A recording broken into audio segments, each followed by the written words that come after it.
Everyone, a very good morning to all of you. मैं Nisha ma'am आप सभी का बहुत बहुत स्वागत करती हूं अपने इस ऑनलाइन प्लेटफॉर्म यानी कि बिहार टेक्स्ट बुक पर।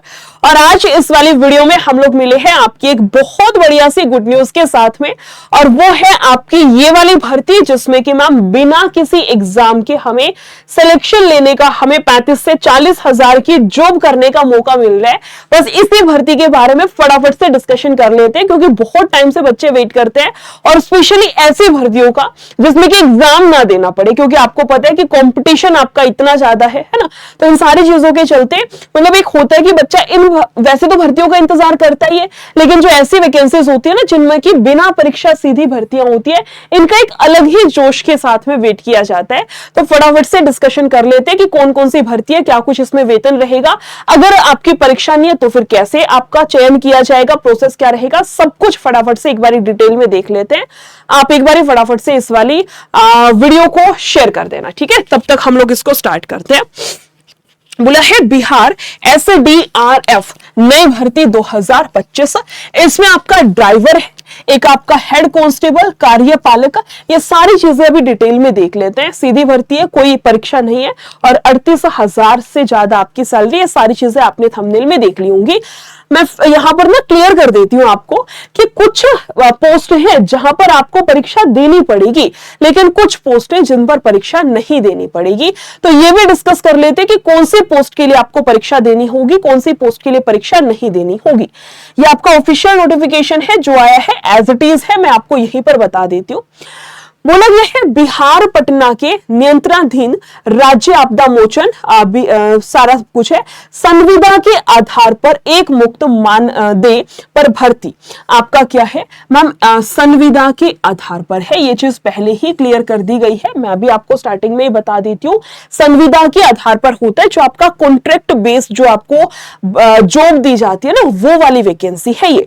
इसमें भी क्या क्या है बोला गया है, नौसेना सेवानिवृत्त जूनियर कमीशन, ये सारा आपको दिया गया है। ऐसे ऐसे आवेदन पत्र आमंत्रित किए जाते हैं। इस लाइन पर गौर करना कि तैराकी, गोताखोरी, उसके बाद मोटर बोट ड्राइविंग में निपुण अभ्यर्थियों को भर्ती में प्राथमिकता दी जाएगी।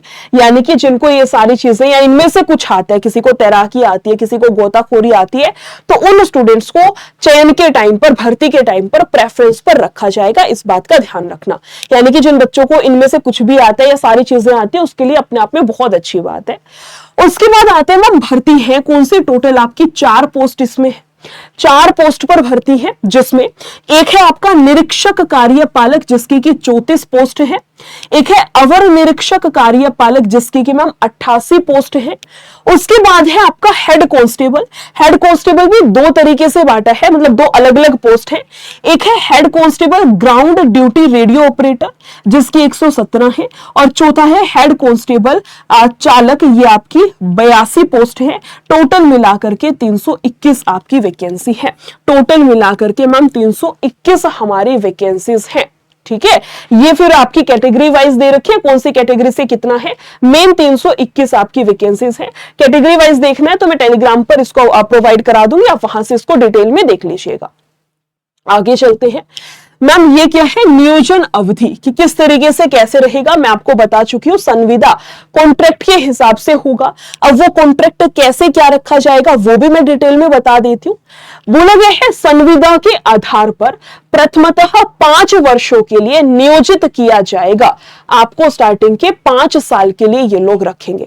आपसे जो कॉन्ट्रैक्ट होगा वो 5 साल का होगा। आगे क्या वो बढ़ सकता है, या 5 साल करो उसके बाद आपकी छुट्टी, जैसे कि आपका अग्निवीर में है 4 साल जॉब करो उसके बाद आपका मतलब आप रिटायरमेंट ले लो, ऐसा है या क्या है, इंक्रीज होगा या नहीं वो देखते हैं। बोले है स्टार्टिंग में आपके साथ में 5 साल का कॉन्ट्रैक्ट होगा, 5 साल का आपके साथ में होगा। उसके बाद तथा उनकी कार्य दक्षता एवं आचरण के आधार पर आवश्यकता अनुसार 1-1 साल के लिए अगले 10 वर्षों तक सेवा विस्तार कर दिया जा सकेगा।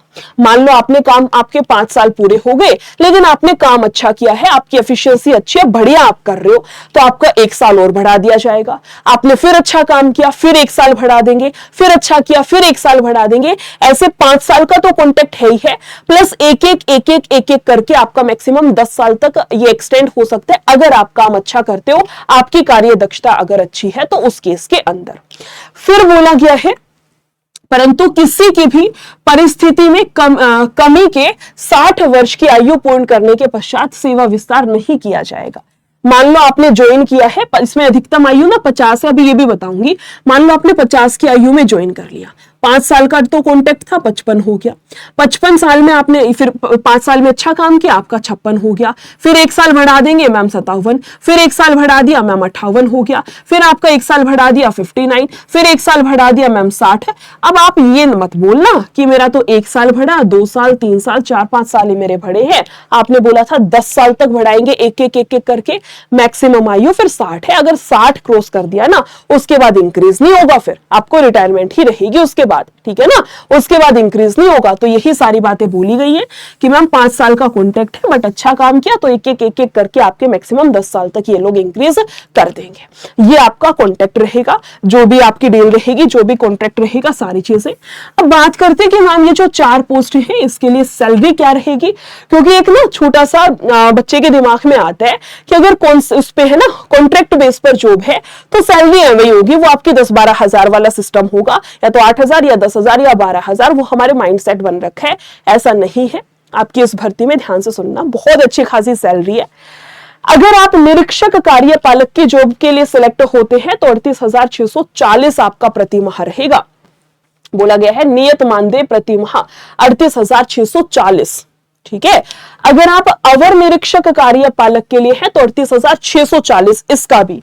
अगर आप हेड कांस्टेबल, ग्राउंड ड्यूटी या फिर चालक किसी के लिए भी है तो 24,840, लगभग 29,000 पड़ जाएगा। उसके बाद है कांस्टेबल के लिए अगर आप चूज होते हैं तो 20,700, ये आपकी इसमें सैलरी रहेगी। समझ रहे हो। मान लो आपने अच्छा काम नहीं भी किया, आपने अच्छा काम नहीं भी किया, आपका 5 साल के लिए आप सिलेक्ट हुए हो, मान लो आप इसके ऊपर सिलेक्ट हो गए, आप कम से कम भी मान लो, भाई क्या दिक्कत है, मान लो मरे से मरे आप कांस्टेबल के लिए यहां पर सिलेक्ट हो गए। मैम 5 साल के लिए हम कांस्टेबल के लिए सिलेक्ट होते हैं, जिसमें आपकी सैलरी 20,700 में 21 मान लो कि आपकी 21,000 सैलरी है।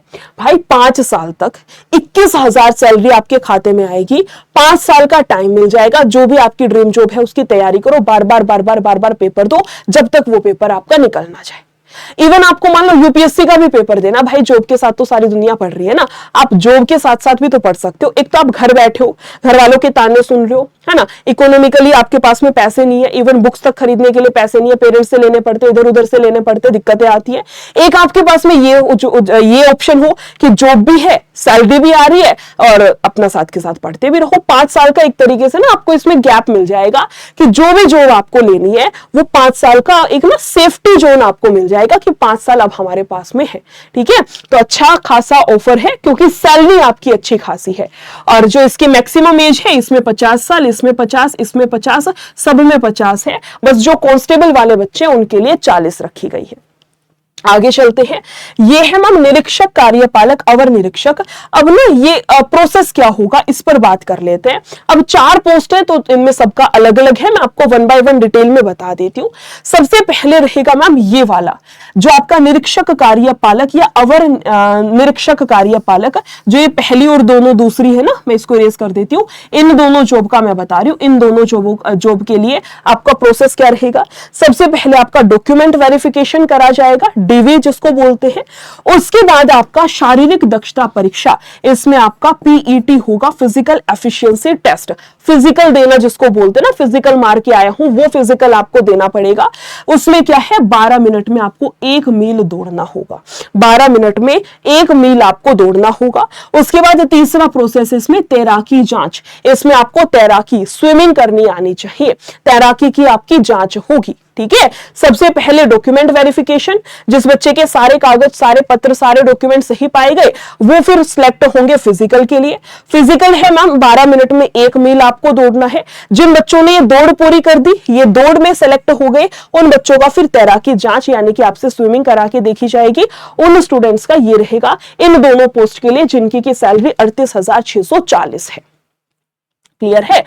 आगे चलते हैं, फिर अगला क्या है, इसी में ही आगे बता रही हूं। तीसरा प्रोसेस हो गया तैराकी, और जिन बच्चों ने तैराकी में भी पास कर दिया, स्विमिंग भी करके दिखा दी, उसके बाद उन बच्चों का होगा एक छोटा सा पेपर जो सिर्फ 20 नंबर का होगा। सिर्फ एक 20 मार्क्स का आपको फिर एग्जाम भी देना पड़ेगा, ठीक है। 20 मार्क्स का पेपर रहेगा। उसमें क्या रहेगा, उसमें आपको समसामयिक विषय यानी कि करंट अफेयर पर निबंध लिखने की लिखित परीक्षा 30 मिनट।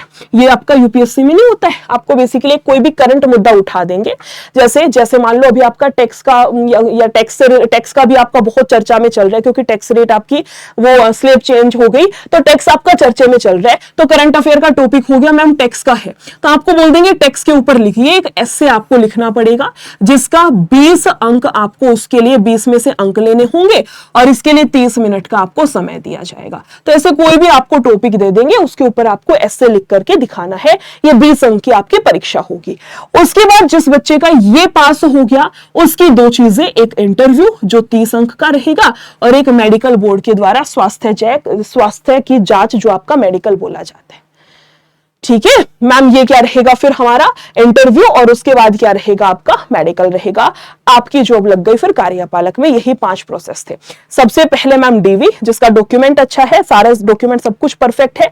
उसके बाद आपको 1 मील दौड़ना है 12 मिनट में। उसके बाद जिसने दौड़ दिया, उसके बाद उसकी तैराकी की, स्विमिंग की जांच होगी, जिसने वो कर दिया। उसके बाद 20 अंक का आपका एक पेपर होगा जिसके लिए 30 मिनट का समय दिया जाएगा, जिसमें कि आपको करंट टॉपिक से कोई ना कोई निबंध एस्से लिखना होगा। जिसका ये पास हो गया, उसका 5वां प्रोसेस रहेगा कि आपका इंटरव्यू 30 अंक का, उसके बाद आपका मेडिकल करके आपको ऑफर लेटर दे दिया जाएगा।